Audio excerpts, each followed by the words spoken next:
माननीय अध्यक्ष श्री चाणक्य कह્યું છે કે શિક્ષક કભી સાધારણ નહીં હોતા.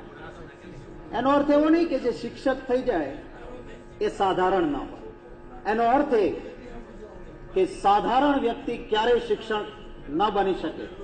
જેને શિક્ષણ આપવું છે એ અસાધારણ બુદ્ધિમત્તા વાળો ઉત્તમ વ્યક્તિ હોય એ જ શિક્ષક બની શકે. માનનીય અધ્યક્ષશ્રી, આ સરકાર 5300 રૂપિયામાં ઉત્તમ શિક્ષક ખોળવાની છે. ફિક્સ પગાર.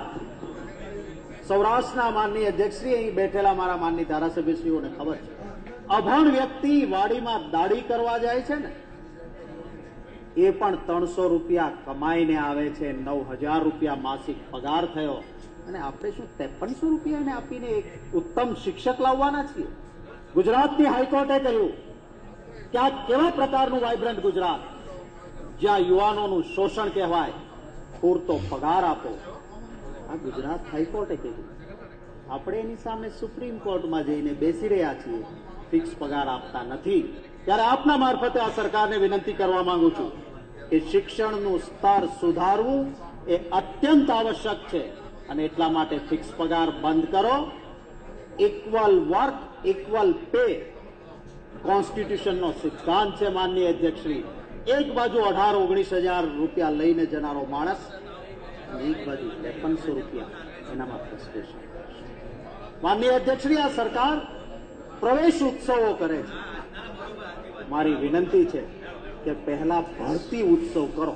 આ જેટલી શિક્ષકોની જગ્યા ખાલી છે ને એ બધી જગ્યાઓ ભરો. બેઠા બેઠા માનની મંત્રીશ્રી કહે છે એમનો ટર્ન આવવાનો છે, ભરે છે. આવો હું બતાવું, અબડાસા લખપત વિસ્તારમાં 1 થી 7 ધોરણ વચ્ચે પ્રેક્ટિકલી એક પણ શિક્ષક ત્યાં હોતો નથી. કારણ કે આપણે ભરીએ છીએ જેમને. સૌથી વધારે જગ્યાઓ કચ્છમાં ખાલી છે અને કચ્છમાં સૌથી વધારે જગ્યા એ લખપત અને અબડાસા તાલુકામાં છે. મારું સૂચન છે કે આપ કચ્છી બોલતો હોય ને એને 10% વધારે પીટીસી વાળાને આપો. એ ત્યાંનો કચ્છી મળશે, કાયમ ત્યાં હાજર રહેશે અને કચ્છી ભાષાનું પણ પુનઃજીવન અને બરાબર એને સાથ મળશે અને શિક્ષક ત્યાંનો સ્થાનિક હશે તો બરાબર રહેશે. આપ આંકડા તો જોજો. આપ કહો છો અમે ભરતી ઉત્સવ કરીએ છીએ.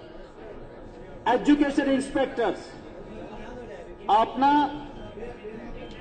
સરકારી શાળાના આચાર્યો, આપના